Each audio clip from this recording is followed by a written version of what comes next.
we all know the IIJA, now the bipartisan infrastructure law. Congress is pretty much, they're done. They passed the law. They have to appropriate it now. And then once appropriated, then people have to apply for the funding. There's obviously, big chunks of it that are about disadvantaged communities.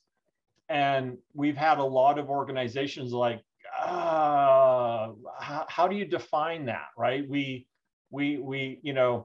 It gets very emotional, very, very subjective. And how can we kind of apply, asset management principles to that sort of thing? And what we talked about and what we've done, even Innovyze, we've done some webinars on this on just Google Innovyze infrastructure IIJA, and you'll find some of our webinars that, there's an open data set called from the CDC. They have the Social Vulnerability Index, and it's literally a GIS layer that you can get and use, right? They're the authoritative, federal entity on social vulnerability, and it tends to be coming from the CDC. It's about, more about public health and vulnerable communities, age,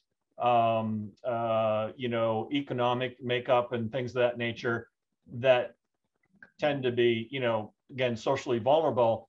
Well, there's a ranking system, right? So it's a prioritized set of polygons that you can actually use, in your digital asset management tools, right? To say, well, if I'm going to fix, a pipe, if I have 2 pipes and I have to choose between one because I only got so much money, if we look to our core values in asset management, right? Assets have an intent to serve, and we're always trying to increase value, right? We want to obtain the most value.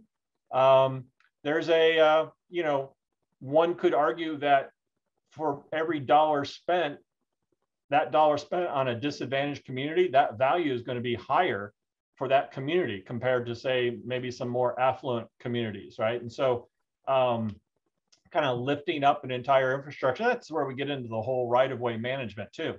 If I'm going to be, fixing the sewer or changing out the lead service line, maybe the roads need some fixing. What about, internet access, maybe drop in a cell tower here or there. So, it's kind of like looking at holistic community right-of-way development.